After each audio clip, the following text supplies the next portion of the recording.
Kwa jibu gani? Usinifanyie hivyo. Na kwa kidume gani wewe hapo ulipo kwanza?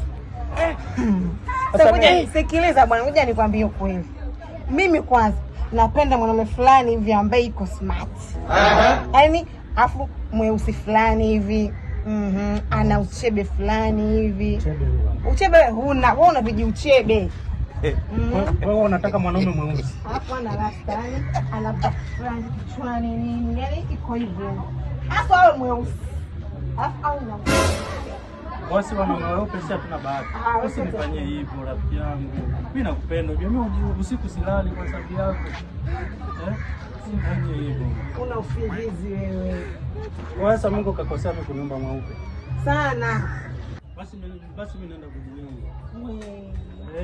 Hajinyonge tuone. Na nakwambiaje? Mimi nakwenda kwa mganga. Sasa naweza. Naenda sasa hivi nitoka wewe. Pisha unanuksi.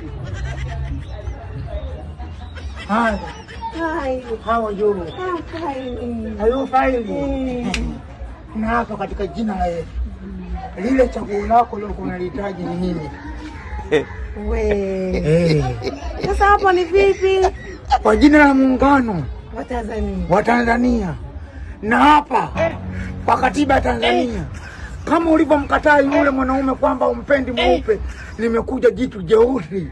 Unataka mtu mweusi, mtu mrefu, mwenye muonekano wake. Mimi ni giant, kunta kinte, fungo, jitu jeusi, majivu, mkaa, petroli, grisi, bahari nyeusi, mboni nyeusi. Mimi mpaka maisha yangu yote meusi. Sawa. Wewe ni mkaa. Yaani wewe ni mkaa, pasi ukala bwana. Usi mkaa huu hapa. Unafara na wewe ni comment siku nyingine. Wewe unataka mwana mweusi wa mwenyewe mweusi ndani tutapakiza kitupu. No. Kweli maneno sio vitendo. Akataa eti. Allah.